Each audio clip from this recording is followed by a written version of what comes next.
नमस्कार दोस्तों, यदि आप नया घर बनाने वाले हो तो ये वीडियो आपके लिए बहुत ही इंपॉर्टेंट है। घर बनाते समय बस आप मेरी 10 बातें मान लीजिए, आपका घर आपकी ज़रूरत से ज़्यादा स्ट्रांग होगा। तो चलिए हम आपको प्रैक्टिकल तरीके से दिखा देते हैं कि घर बनाते समय वे कौन सी 10 बातें हैं जिसको गलत तरीके से करने के बाद लोग पछताते हैं और उनका भारी नुकसान हो जाता है। तो फर्स्ट पॉइंट की बात करें तो नया घर बनाते समय आपको हमेशा टीएमटी स्टील बार का उपयोग करना चाहिए। आप देख सकते हैं कि स्टील पर कुछ इस तरीके से टीएमटी लिखा होता है। टीएमटी सरिया का मतलब आप इतना ही समझिए कि टीएमटी सरिये की एक क्वालिटी है, किसी कंपनी का नाम नहीं है। मार्केट में जितनी भी स्टील यानी कि सरिया बनाने की कंपनी है, सभी टीएमटी टाइप की स्टील यानी कि सरिया बनाती हैं। और टीएमटी सरिये का ये गुण होता है कि भाई साहब ये सरिया जो है वो मुड़ जाएगी लेकिन टूटेगी नहीं, और भूकंप के समय यही सरिया घर को सबसे ज्यादा सुरक्षित करती है। तो घर बनाते समय आपको कितना भी कोई भी दुकानदार बोले कि भाई ये सरिया ले लो, ये सरिया ले लो, ये सरिया ले लो, आपको हमेशा टीएमटी स्टील बार का उपयोग करना है। सेकंड पॉइंट की बात करें तो आप देख सकते हैं कि घर बनाने से पहले इस तरीके से घर का फाउंडेशन खोदा जाता है। तो फाउंडेशन की खुदाई करते समय आपको हमेशा फाउंडेशन की जो गहराई है वो नॉर्मल ग्राउंड लेवल से 4 फीट से कम नहीं रखनी है। आप मिनिमम 3.5 से 4 जरूर से जरूर रखिए, क्योंकि यदि आप 4 फीट रखेंगे तो इन फ्यूचर मान लीजिए आपको ग्राउंड फ्लोर से फर्स्ट फ्लोर सेकंड फ्लोर बनाने की ज़रूरत हुई तो भाई साहब आप इसी ग्राउंड फ्लोर पर फर्स्ट और सेकंड फ्लोर बना लेंगे, आपको किसी भी तरह की दिक्कत नहीं आएगी। थर्ड पॉइंट की बात करें तो घर बनाने से पहले आपको कुछ इस तरीके से घर का नक्शा बनवाना है। घर का नक्शा बनवाने से आपका कम से कम 1-2 लाख रुपए जरूर से जरूर बच जाते हैं। एग्जाम्पल की बात करें तो ये घर का नक्शा जिसके लिए हमने बनाया है, उनके पास लगभग 2000 स्क्वायर फीट की जमीन थी, और उनकी ज़रूरत के हिसाब से जब ये नक्शा हमने बनाया तो उनकी जो ज़रूरत है वो 1200 स्क्वायर फीट में ही पूरी हो गई।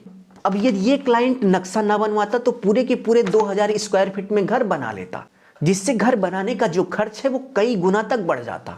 और अभी ये 1200 स्क्वायर फीट में जब घर बनाएंगे तो 2000 स्क्वायर फीट की तुलना में इनका कम से कम 10 से 12 लाख रुपए आराम से बच जाएगा। और इसके साथ साथ घर बनाने के बाद बहुत सारे लोगों को पछतावा होता है कि भाई साहब ये रूम यहाँ होना चाहिए था, ये बाथरूम यहाँ पर गलत बन गया। तो ऐसे में यदि आप नक्शा बनवा लेंगे तो नक्शे को देखने के बाद आपको पता चल जाएगा कि कौन सा रूम कहाँ पर है, कितने बाई कितने का है। तो नक्शे में आप आराम से चेंज करवा लेना घर बनाने से पहले, क्योंकि घर बनाने के बाद आपके हाथ केवल और केवल पछतावा लगेगा। उसके बाद आप तोड़ फोड़ करके उसको अपनी इच्छा अनुसार बहुत ज़्यादा चेंज नहीं करा सकते, और यदि कराते भी हैं तो आपका भारी नुकसान हो जाएगा। इसलिए भाई इस तरीके से घर का नक्शा बनवा लीजिए, इससे आपके घर की प्लानिंग हो जाएगी, और प्लानिंग होने के बाद जो भी आपको चेंज करना है वो सब करके उसके बाद आप घर बनाना स्टार्ट कीजिएगा।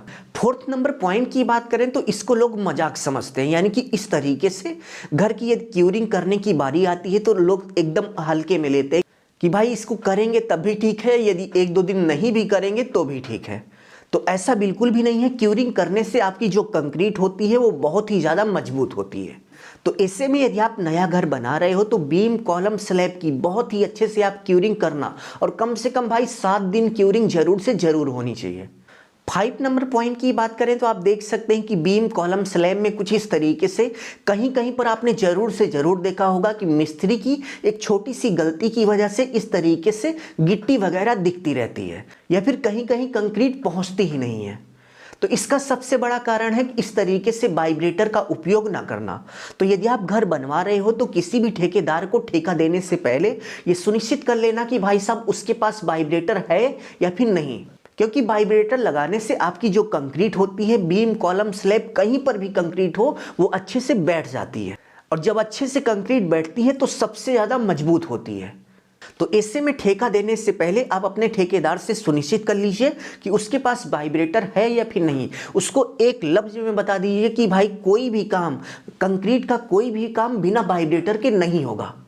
नहीं तो घर बनाते समय इस तरीके से कहीं पर कंक्रीट पहुंचेगी, कहीं पर नहीं पहुंचेगी, तो ठेकेदार वही लीपा पोती करके इसको ढक देगा। तो इससे किसी भी तरह की मजबूती आपको दोबारा नहीं मिल पाएगी। एक बार में जो बनता है वही सबसे ज़्यादा मजबूत होता है। नेक्स्ट पॉइंट की बात करें तो आप देख सकते हैं कि कभी कभी स्टील यानी कि सरिया बिल्कुल बाहर की तरफ दिखने लगती है। तो बीम कॉलम स्लैब की स्टील कुछ इस तरीके से बाहर ना दिखे, इसके लिए सिंपली आपको मार्केट जाना है, और मार्केट में कुछ इस तरीके से कवर ब्लॉक आता है, जिससे मिस्त्री बीम कॉलम स्लैब जब बनाए वो कवर ब्लॉक स्टील के नीचे लगा दे। और जब कवर ब्लॉक कुछ इस तरीके से स्टील के नीचे लगा दिया जाएगा तो आपका सरिया कुछ इस तरीके से बाहर नहीं दिखेगा। और यदि सरिया बाहर दिखता है तो भाई साहब कुछ समय बाद उसमें जंग लग जाता है, और जंग लगने के साथ साथ कंक्रीट भी थोड़ा थोड़ा टूट टूट कर निकलने लगती है, और कुछ समय बाद बड़ी मात्रा में कंक्रीट गिर जाती है, जिससे लाखों का नुकसान हो जाता है। तो ऐसे में घर बनाने से पहले आपको कुछ इस तरीके से कंक्रीट ब्लॉक यानी कि कवर ब्लॉक जरूर से जरूर मंगवा कर रख देना है। 6 नंबर पॉइंट की बात करें तो घर बनाते समय बहुत ज़्यादा कुर्सी तल की ऊंचाई या फिर घर की ऊंचाई नहीं रखनी चाहिए।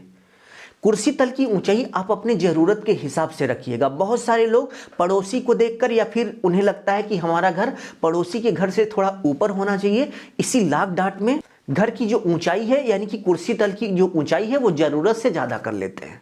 तो ऐसे में घर बनाने की जो लागत है वो कई गुना बढ़ जाती है। आप ही सोचिए, यदि आपने कुर्सी तल की ऊंचाई बेवजह यानी कि बिना किसी ज़रूरत के 1 फीट बढ़ा दी, तो उस 1 फीट में जितना स्टील लगेगा, जितना कंक्रीट लगेगा, जितना सीमेंट लगेगा, जितनी ईंट लगेगी, यदि आप उसका कैलकुलेशन करेंगे तो वो लाखों से ऊपर हो जाएगा। तो बेवजह फालतू का घर की ऊंचाई या फिर कुर्सी तल की ऊंचाई आप ज़्यादा मत बढ़ाइए, और घर की जो ऊंचाई है वो ज़्यादा से ज़्यादा 10 फीट रखिए। 8 नंबर पॉइंट की बात करें तो आप देख सकते हैं कि घर के बाहर छज्जे पर यदि आपको बाथरूम वगैरह बनाना है तो स्लैब की जो बीम होती है उसको आप कुछ इस तरीके से बाहर की तरफ निकाल देंगे, जिससे आपके स्लैब का बॉटम जो है वो पर्याप्त मजबूत हो। और छज्जे पर जब आप बाथरूम बनाएं या फिर कोई दीवार बनाएं तो आपके छज्जे में किसी भी तरीके की क्रैकिंग ना आए।